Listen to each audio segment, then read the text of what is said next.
ഇന്ന് നമ്മൾക്ക് വളരെ എളുപ്പത്തിൽ തയ്യാറാക്കാൻ പറ്റുന്ന വളരെ വെറൈറ്റി ആയിട്ടുള്ള ഒരു ക്യാപ്സിക്കം ചട്നി ഉണ്ടാലോ. ഇതിന് നമുക്ക് തേങ്ങയുടെ ഒന്നും ഒരു ആവശ്യമില്ല. അപ്പോൾ പെട്ടെന്ന് തന്നെ നമുക്ക് തയ്യാറാക്കി എടുക്കാൻ പറ്റുന്ന ഒരു ചട്നിയാണ്. അപ്പോൾ ഈ തേങ്ങയ്ക്ക് വില കൂടിയിരിക്കുന്ന ഈ ഒരു സമയത്ത് ഈ ഒരു ചട്നി നിങ്ങൾക്ക് തീർച്ചയായിട്ടും യൂസ്ഫുൾ ആകും. അപ്പോൾ നമുക്ക് വീഡിയോയിലേക്ക് കിടക്കാം. ആദ്യം നമ്മൾ ക്യാപ്സിക്കം കട്ട് ചെയ്തെടുക്കുക. അപ്പോൾ ഈ ഒരു രീതിയിൽ കട്ട് ചെയ്യുകയാണെങ്കിൽ നമുക്ക് സീഡ്സ് പെട്ടെന്ന് നമുക്ക് സീഡ്സ് മാറ്റിയെടുക്കാൻ പറ്റും. ആ സീഡ്സ് സെപ്പറേറ്റ് ആയിട്ട് തന്നെ ഇതിൻ്റെ കിട്ടും. അതുകൊണ്ട് നമ്മൾ ഇത് ഈ ഒരു രീതിയിൽ കട്ട് ചെയ്തെടുക്കുക. അപ്പോൾ ഞാനിവിടെ ഒരു ക്യാപ്സിക്കമാണ് എടുത്തിരിക്കുന്നത്. അതിൻ്റെ രീതിയിലാണ് പറയുന്നത്. അപ്പോൾ നിങ്ങൾക്ക് അതിനനുസരിച്ചിട്ട് കൂട്ടിയോ കുറച്ചോ ഒക്കെ ആഡ് ചെയ്യാം. ഇത് അത്യാവശ്യം വലിപ്പമുള്ള ഒരു ക്യാപ്സിക്കം തന്നെയായിരുന്നു. അത് നമ്മൾ കട്ട് ചെയ്തെടുത്ത് ചെറിയ പീസസ് ആക്കി എടുക്കുക. അതിനുശേഷം നമ്മളൊരു പാനിലേക്ക് ഇച്ചിരി എണ്ണ ഒഴിക്കുക. എന്നിട്ട് നമ്മൾ അതിലേക്ക് ഈ അരിഞ്ഞു വെച്ചിരുന്ന ക്യാപ്സിക്ക ഇട്ട് കൊടുത്ത് നന്നായിട്ട് വഴറ്റിയെടുക്കുക.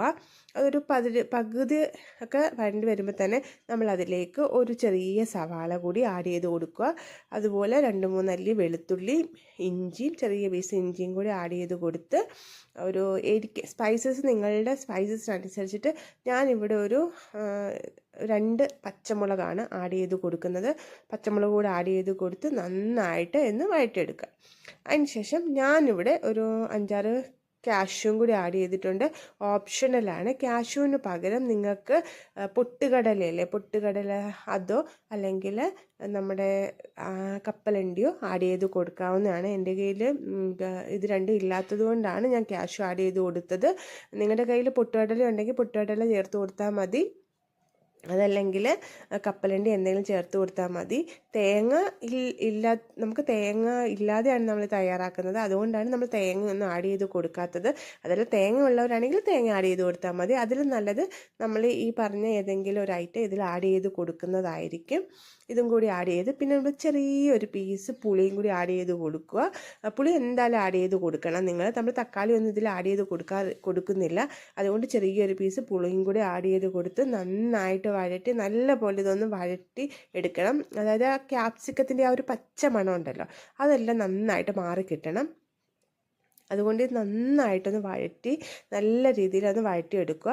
അതിനുശേഷം നമ്മളൊരു ജാറിലേക്കിട്ട് ഇത് നന്നായിട്ട് അരച്ചെടുക്കുക. പിന്നെ നമ്മൾ ഇതിലേക്ക് കുറച്ച് മല്ലിയില കൂടി ആഡ് ചെയ്യുന്നുണ്ട്. ആ ഒരു കളറൊക്കെ കിട്ടി നല്ലൊരു ടേസ്റ്റിന് വേണ്ടിയാണ്.